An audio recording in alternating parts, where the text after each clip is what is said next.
Bonjour, j'ai choisi de vous parler ce matin d'un problème tout à fait important et qui relève d'une question simple.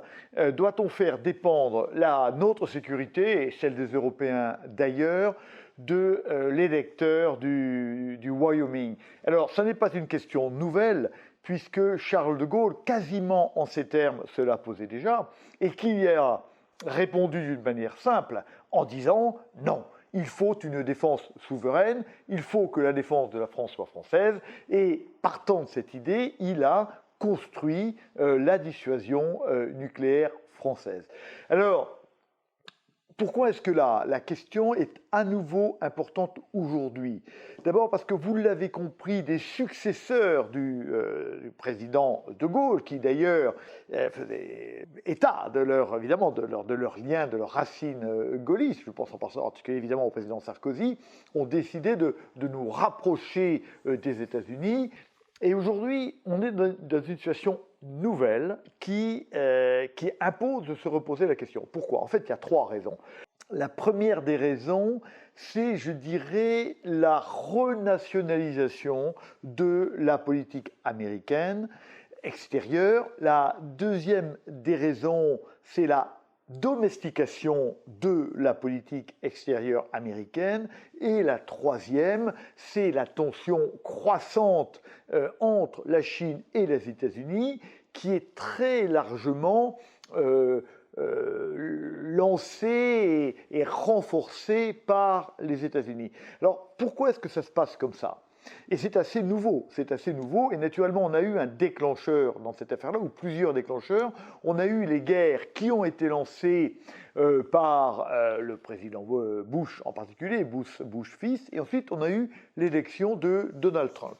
Alors, les guerres ont amené chez les Américains une fatigue de la guerre. Les Américains ont bien compris que le moment unipolaire était terminé et que les Américains n'étaient plus capables d'imposer par la force ni leurs valeurs ni leurs intérêts, simplement parce qu'aujourd'hui, dans le monde moderne, le rendement des armes est devenu extrêmement mauvais. Nous ne pouvons plus employer notre force pour en faire de la puissance. C'est bien tout le problème américain. Donc, fatigue de la guerre et donc désintérêt général, des intérêts qui étaient d'ailleurs habituels des Américains pour ce qui se passe en dehors de chez eux. Donc je ne m'intéresse plus, je suis inward looking, comme disent les Américains, je m'intéresse aux États-Unis et c'est une très vieille tendance. Dans les deux partis politiques, républicains et démocrates, on a toujours eu deux versions dans les deux partis, internationalistes et plutôt nationalistes. Et c'est la tendance américaine est isolationniste, mais on a eu Wilson, on a eu Roosevelt, etc. Et aujourd'hui, on peut dire qu'on est dans une phase de récession wilsonienne, c'est-à-dire que l'Amérique se renferme sur elle-même. Ça, c'est le premier point. Le deuxième point vient de l'élection de Donald Trump et de la faiblesse du président Joe Biden. Sur quel motif ou comment a été élu le président Trump? Le président Trump a été élu sur le motto je vais défendre les classes moyennes. Si vous m'élisez moi, je vais vous défendre contre les dangers du monde. L'Amérique reviendra première et je vais vous défendre en particulier contre la Chine, qui est la source première de votre pauvreté et dont il va faire après, à tort ou à raison, la source du Covid. Donc Trump se fait élire à peu de voix près, comme vous le savez, sur et il a perdu en nombre de voix d'ailleurs, on sait, il est sur l'idée simple que la Chine est dangereuse et qu'il faut absolument protéger les classes moyennes de la Chine. Bon, on connaît, et donc avec Trump, on va avoir une opposition croissante entre la Chine et les États-Unis. Ensuite, Joe Biden est élu. Joe Biden est élu qui est un président faible, pas très bien élu, et lui ne veut pas être un président de transition. C'est-à-dire qu'il veut que ce soit sa vice-présidente, très sûrement, qui lui succède, et en tout cas, il aurait échoué, évidemment, si Trump revenait aux affaires, ce qui n'est pas absolument impossible. Et donc, pour être élu, il doit absolument avoir avec lui la classe moyenne qui font la différence. Et c'est ceux du Wyoming ou ceux du Kansas, etc., ces gens-là qui vont faire la différence. Et donc, il est obligé d'avoir exactement les mêmes arguments que Trump, et donc il est obligé lui-même de faire de la Chine son ennemi, même s'il ne le considère pas peut-être véritablement. En tout cas, il n'a pas le choix politiquement de faire autre chose. Donc, qu'est-ce qui intéresse aujourd'hui le président Biden? C'est sa réélection.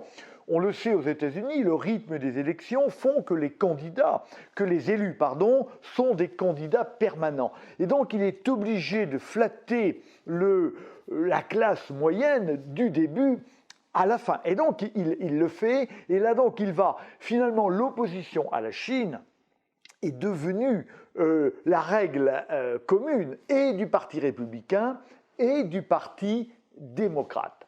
Quelle est la difficulté?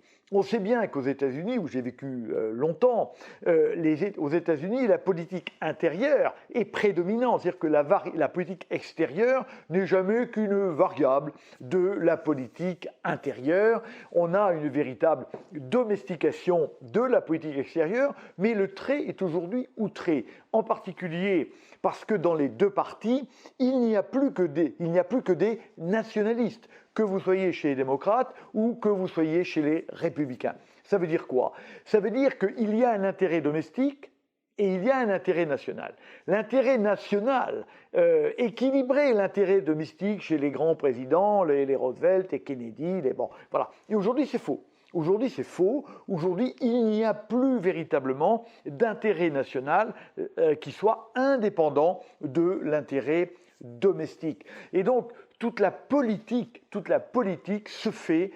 extérieure se fait en fonction des intérêts électoraux de court terme, forcément aux États-Unis, des différents élus. Et donc, on a une Amérique qui va se renfermer, qui va devenir une gated community, comme les Américains l'appellent, et dans laquelle politics is first and policy second. C'est la politique qui l'emporte. Alors pourquoi est-ce que c'est dangereux? Parce qu'à force de vouloir faire de la Chine un ennemi, évidemment, voire un ennemi mortel, on risque de le faire devenir un ennemi mortel, et l'autoprophétie peut devenir une autoréalisation. Et pourquoi c'est dangereux pour nous?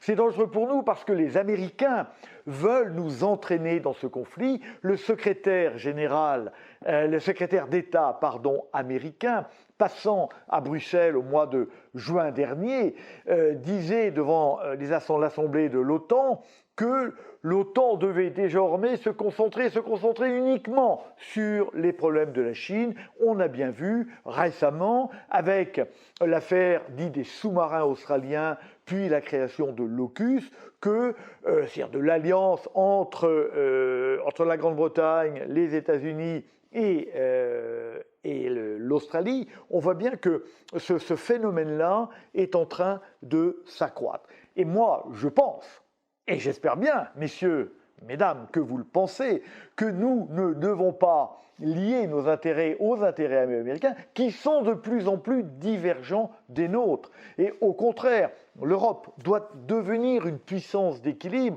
et nous devons être suffisamment forts pour faire en sorte que notre propre sécurité, notre propre défense ne dépendent pas de l'électeur du Wyoming. Il est temps d'en prendre conscience. Les Français en ont pris conscience, hélas. De nombreux pays européens s'en sont remis complètement entre les mains des Américains. Je pense aux Danois, je pense aux Hollandais, je pense pour une bonne part aux Allemands, je pense évidemment aux Norvégiens, etc. Ces gens-là ne comprennent pas qu'il est dangereux aujourd'hui de confier sa défense à l'électeur du Wyoming. On a bien vu que l'électeur du Wyoming avait imposé une défaite cinglante aux Américains en leur imposant de quitter rapidement l'Afghanistan au mois d'août dernier. Soyons raisonnables, soyons souverains. N'acceptons pas de dépendre de l'électeur du Wyoming. Merci.